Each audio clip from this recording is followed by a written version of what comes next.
sukacita dimaklumkan bahawa Kementerian Komunikasi melalui kumpulan My Creative Ventures atau My Creative pada hari ini melancarkan program Dana Kandungan Kreatif atau DKK Industri Muzik dan Skim Dana Padanan SDP bagi tahun 2025 dengan peruntukan keseluruhan sebanyak 13 juta ringgit bagi menyokong para penggiat industri seni tempatan.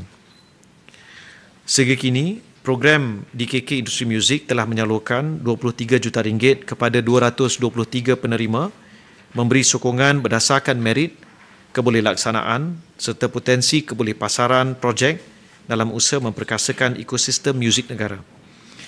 Permohonan DKK Industri Muzik 2025 akan dibuka pada 30 hari bulan April 2025 iaitu hari ini meliputi 3 kategori utama iaitu pertama, dana persembahan muzik di mana permohonan akan tutup pada 11 Jun 2025. Kedua, dana pemasaran dan promosi antarabangsa yang mana permohonannya dibuka sepanjang tahun.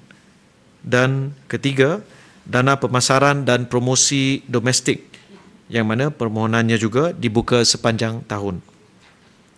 Selain itu, skim dana padanan 2025 akan dibuka pada tarikh yang sama iaitu 30 hari bulan April menawarkan geran padanan satu dengan satu one-to-one matching grants sehingga RM250,000 bagi setiap permohonan yang berjaya. Untuk maklumat lanjut, boleh rujuk www.mycreative.com.my/fundings.